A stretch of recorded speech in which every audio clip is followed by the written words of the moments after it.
On September 27th, more than 200 United States postal workers in Tulsa joined thousands of others across the United States staging protests in hopes of averting the closures of what could be 3,600 offices nationwide, a move that some here see as unpatriotic.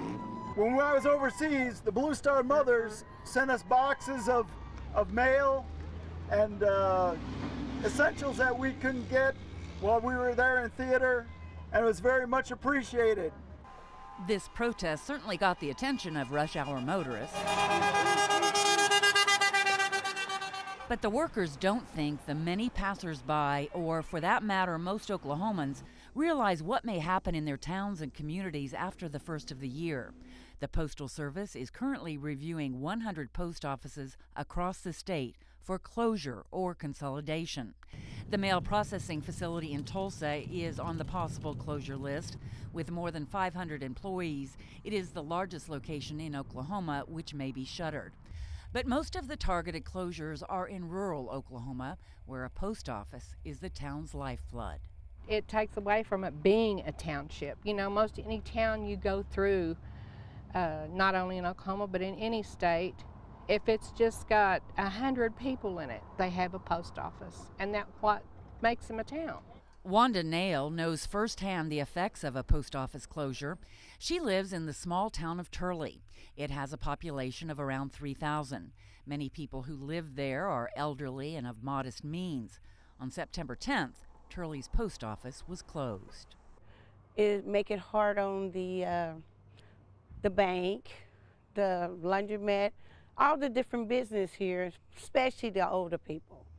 Now, residents must drive several miles to the outskirts of Tulsa to find a post office. $96,000 is what they're saving by closing this post office, but it means a lot more than that to the people that live in this town. And I think they made a big mistake. Dion Montague of Houston, a spokesperson for the Oklahoma Postal Region, says to help keep a community's identity, they're offering the possibility of a village post office, which would be a post office that would be inside of an existing business. It would maintain that town's name and zip code. It would offer most of the most utilized postal products. It would be able to sell stamps and mail packages and also have P.O. boxes. She says the Postal Service has to do something soon to end their financial hemorrhage. I think it started with the recession, the decline in mail volume because of electronic transmission. And then we got denied on a couple of rate cases. Montague says the Postal Service agrees with its workers who are protesting a congressional mandate that is contributing to the deficit. The mandate requires the service to pre-fund retirees' health benefits, something no other federal agency or office is required to do. Requires us to pre-fund the retirees' health benefits for the next 75 years and do it in a 10-year term. That amounts to $5.5 billion a year. So when we start the year, we're already in the hole.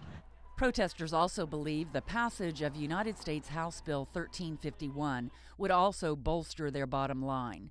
The bill would recoup billions of dollars the Postal Service believes was overpaid into the retiree benefits. The Office of Inspector General and an independent actuarial firm have discovered that there was improper calculations when they did the retirees' benefits.